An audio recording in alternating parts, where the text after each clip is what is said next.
नमस्कार, मैं मानवी बागड़े। महाराष्ट्र टीवी 24 के देश विदेश की खबरों में आप सभी का स्वागत है। फ्रांस में 3 महीने पहले बनी पीएम मिशेल बार्नियर की सरकार बुधवार को गिर गई। फ्रांस की संसद में पीएम बार्नियर की सरकार के खिलाफ अविश्वास प्रस्ताव पास हो गया।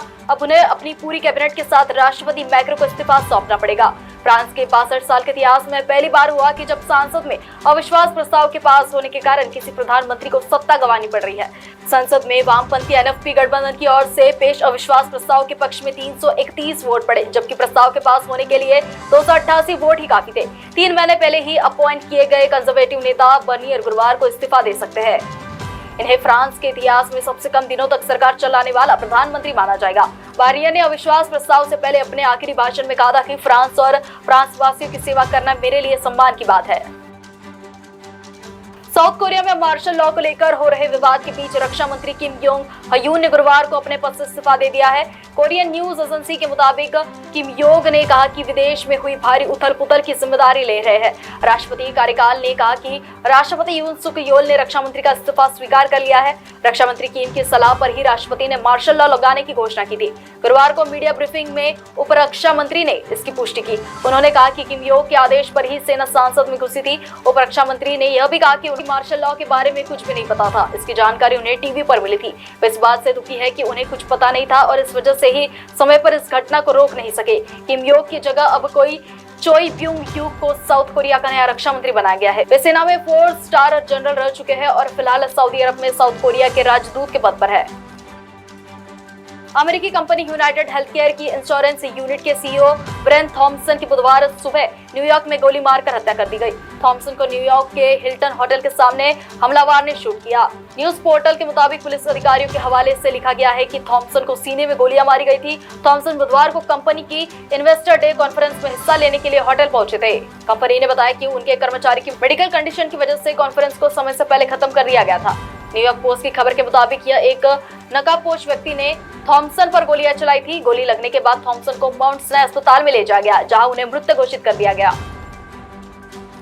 बांग्लादेश की अंतरिम सरकार के चीफ एडवाइजर मोहम्मद यूनुस ने पूर्व प्रधानमंत्री शेख हसीना पर देश में सब कुछ बर्बाद करने का आरोप लगाया है। यूनुस ने कहा कि हसीना ने 15 साल के कार्यकाल में देश के सरकारी तंत्र को पूरी तरह से नष्ट कर दिया है। हमारे ऊपर लोकतंत्र, आर्थिक स्थिरता और जनता के विश्वास को बहाल करके इसे फिर से खड़ा करने की बड़ी जिम्मेदारी है। ये बात उन्होंने जापान के अखबार निक्की एशिया को दिए इंटरव्यू में कही। यूनुस ने फिलहाल बांग्लादेश में चुनाव की संभावनाओं से इनकार कर दिया है। उन्होंने कहा कि हम हसीना पर ट्रायल पूरा होने के बाद भारत से उनके प्रत्यर्पण के लिए आधिकारिक तौर पर मांग करेंगे। पूर्व प्रधानमंत्री हसीना बांग्लादेश में तख्तापलट के बाद निर्वासित जीवन व्यतीत कर रही है। नेपाल में केपी शर्मा ओली के प्रधानमंत्री बनने के बाद से ही भारत विरोधी गतिविधियों को लगातार वहां की सरकार बढ़ावा दे रही है। ताजा मामले में नेपाल और चीन में बहुप्रतीक्षित बेल्ट एंड रोड इनिशिएटिव सहयोग मसौदा को पूरा कर लिया है। दोनों देशों ने बीआरआई समझौते पर बुधवार को हस्ताक्षर किए। इस समझौते से बीआर परिजनों के कार्यान्वयन का मार्ग प्रशस्त होने की उम्मीद है। भारत के लिए रणनीतिक रूप से चीन और नेपाल के बीच यह बीआरआई समझौता बड़ा झटका है। भारत हमेशा से चीन के बीआरआई प्रोजेक्ट का विरोधी रहा। वही इस समझौते पर नेपाल के प्रधानमंत्री केपी शर्मा ओली की चीन की आधिकारिक यात्रा के दौरान हस्ताक्षर किए गए।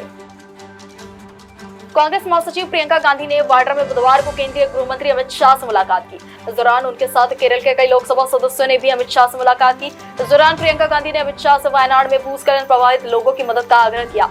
संसद भवन परिसर स्थित अमित शाह के कार्यालय में यह मुलाकात हुई। इस मुलाकात के दौरान केरल से तुल्लक रखने वाले आईयूएमएम और आरएसपी के सांसद मौजूद थे। अमित शाह से मुलाकात करने के बाद प्रियंका गांधी ने संवाददाताओं से कहा, हमने गृह मंत्री जी से मिलकर उन्हें वायनाड के हालात से अवगत करवाया है। भूस्खलन के कारण वहां के लोगों के जीवन पर बहुत गहरा प्रभाव पड़ा है और लोगों के घर परिवार तक उजड़ गए हैं। उनके पास कोई सहयोग तंत्र बचा नहीं है। प्रियंका गांधी ने कहा कि अगर ऐसे हालत में अगर केंद्र सरकार कुछ नहीं करेगी तो लोग किससे उम्मीद रखेंगे। हमने केंद्रीय गृह मंत्री से अपील की कि वो भूस्खलन में प्रभावित वायनाड के लोगों की मदद करें। महाराष्ट्र की नई सरकार में अजित पवार ने एक बार फिर अपनी भूमिका तय कर दी है। बुधवार को महायुति की प्रेस कॉन्फ्रेंस में पूछा गया कि शिंदे और पवार डिप्टी सीएम की शपथ लेंगे। इस पर एकनाथ शिंदे ने कहा कि शाम तक रुकिए, सब पता चल जाएगा। इसी बीच अजित पवार ने कहा कि शाम तक समझ आएगा, मैं तो कल शपथ लेने वाला हूं। महाराष्ट्र में आज नई सरकार का गठन हो रहा है। बीजेपी नेता देवेंद्र फडणवीस मुख्यमंत्री पद की शपथ लेंगे, जबकि एकनाथ शिंदे और अजित पवार डिप्टी सीएम की शपथ लेंगे। लेकिन अब तक कैबिनेट को लेकर तस्वीर साफ नहीं हो सकी है। जल्दी नामों का ऐलान किया जा सकता है। हालांकि इस बार अनोखा यह है कि महाराष्ट्र में सबसे ज्यादा उप मुख्यमंत्री पद की शपथ लेने वाले नेता के तौर पर अजित पवार के नाम का एक नया रिकॉर्ड दर्ज होने जा रहा है। दिल्ली की सबसे बिजी मेट्रो लाइन पर एक केबल की चोरी की घटना हुई है, जिससे मेट्रो की रफ्तार धीमी हो गई।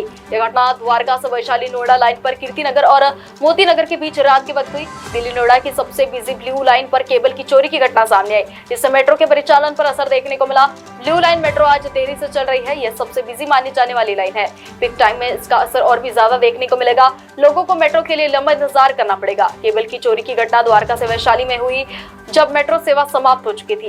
डीएमआरसी ने यात्रियों से अनुरोध किया है कि वे तदनुसार अपनी यात्रा की योजना बनाएं, क्योंकि यात्रा में कुछ अतिरिक्त समय लगेगा। इससे पहले अगस्त महीने में भी ऐसी घटना सामने आई थी।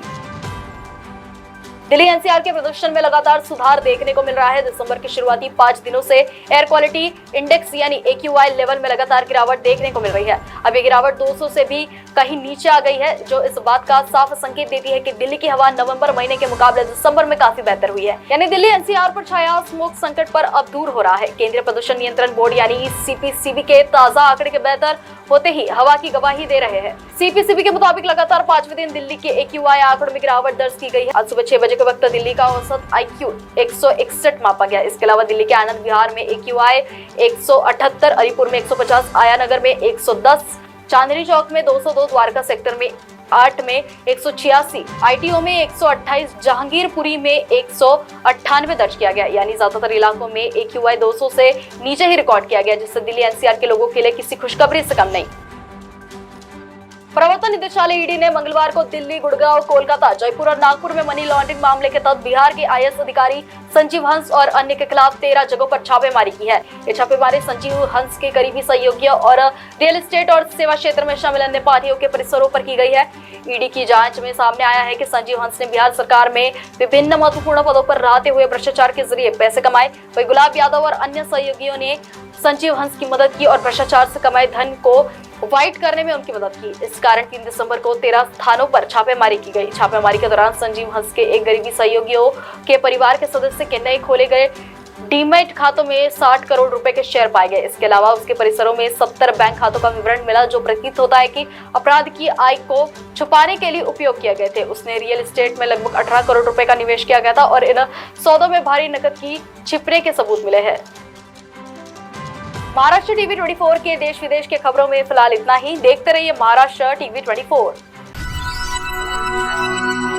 इस खबर के प्रायोजक है शिवशंकर आयुर्वेदिक क्लिनिक, अनुभवी डॉक्टर से सज्ज, सभी प्रकार के आयुर्वेदिक दवाइयाँ मिलने का एकमात्र स्थान। इनका पता Shivshankar Ayurvedic clinic, doctor Mangala Ketkar hospital के सामने, महाजन मार्केट के पास, टेम्पल बाजार रोड, सीताबर्डी, नागपुर।